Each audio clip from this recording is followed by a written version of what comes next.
धन धन सीता जी के फूल बड़िया, जहाँ सबरिया।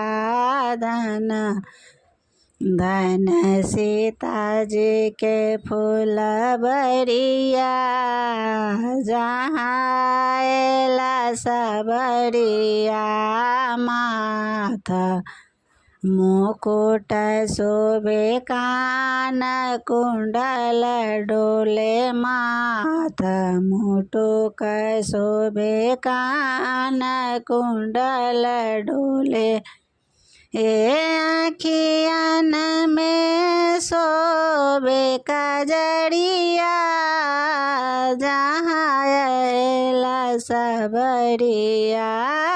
आँखियन में शोभे कजरिया,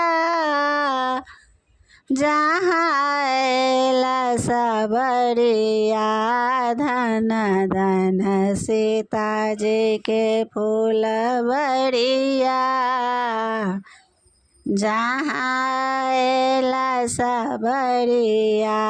मृग मुस्कान करे तिरछी नजर मारे, मृदु मुस्कान करे तिरछी नजरी मारे। सभा बीच खिंचले धनुषिया, जहाँ सबरिया। सभा बीच खिंचले धनुषिया,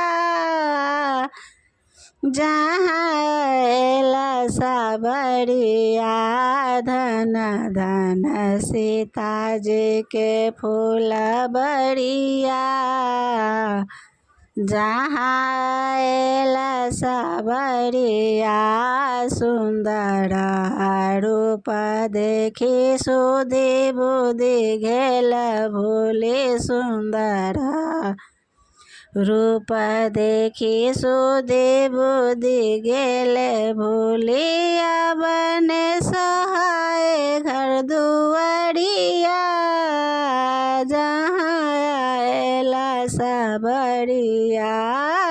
बन सोहाय घर दुआरिया, जहाँ सबरिया।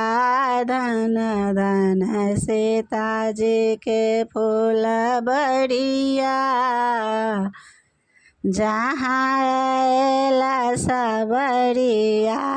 जुल्फी कपोलन शोभे सीता के मन मोहे, जुल्फी कपोलन शोभे सीता के मन मोहे। सखी सब करत पुकरिया, जहाँ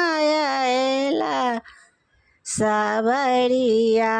सखी सब करत पुकरिया, जहाँ सबरिया। धन धन सीता जी के फूल बड़िया, जहाँ सबरिया।